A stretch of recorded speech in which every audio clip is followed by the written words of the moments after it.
Citez-moi la chose la plus importante du monde pour réussir.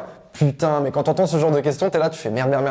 Tu commences à réfléchir à toute vitesse parce que devant toi, tu peux dire n'importe quoi en fait. Citez-moi une chose parmi les milliards de réponses possibles. Et en fait, du coup, moi, quand je suis coincé avec une réponse comme ça, plutôt que d'y répondre en citant une chose, je vais commencer par la prendre à l'envers et dire, ok, quel est le pire conseil? La question c'était quel conseil vous donneriez à quelqu'un qui veut réussir? Moi je veux dire quel est le pire conseil? Le pire conseil en fait c'est reste toi-même. Et c'est trop marrant parce que c'est justement le truc qu'on lit le plus dans les commentaires.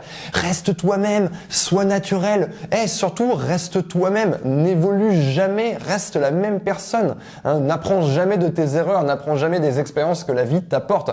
Reste la même personne de 10 à 20, de 20 à 30, de 30 à 40, mais quelle horreur! En fait, personne n'a envie de rester soi-même. C'est chiant de rester soi-même. Quand vous jouez à un jeu vidéo, quand vous regardez une série, quand vous regardez un film, quand vous lisez un livre, que vous allez voir une pièce de théâtre, qu'est-ce qui est intéressant là-dedans? C'est le fait qu'il y ait une progression. C'est le fait que les personnages soient en train d'évoluer, en train de rencontrer des problèmes, des obstacles et qui sont en train de surmonter ces obstacles.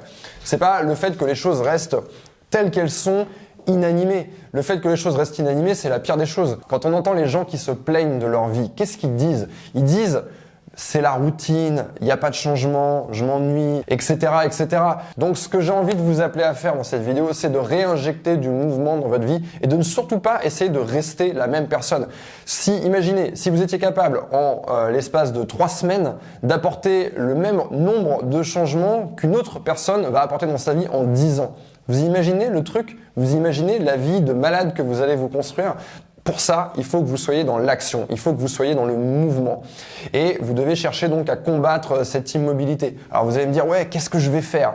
Effectivement, qu'est-ce que je vais faire? En plus, je suis en train de vous dire ça, j'ai pas réfléchi à la question avant, mais un truc tout simple, c'est déjà de mettre ses chaussures et de sortir de chez soi et d'aller ailleurs. Aller ailleurs. Je veux dire, quelqu'un qui met ses pompes et qui va faire un tour le soir quand il rentre du boulot et qui va dans un autre endroit, qui va, je sais pas, qui va dans un bar, qui va boire un verre ou qui va se promener dans un quartier ou qui va faire un tour de bicyclette, cette personne-là, elle est déjà dans le mouvement, donc c'est déjà une étape supplémentaire.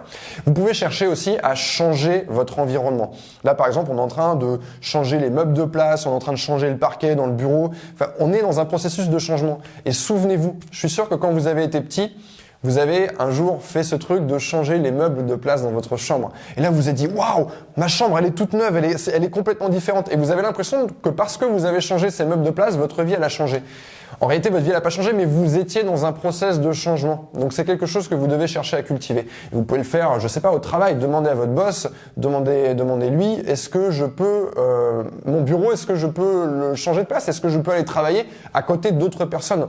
En travaillant à côté d'autres personnes, je vais avoir des contacts différents avec des gens avec qui je parlais pas forcément. Donc, ça va nécessairement changer quelque chose dans ma vie. Pour conclure cette vidéo, je dirais que l'être humain, il est assez paradoxal parce que d'un côté, on a envie du confort, donc on a envie de cette inaction, on a envie clairement de se vautrer dans le canapé, de bouffer des chips et de jouer à des jeux vidéo, de regarder des séries et de lire des livres.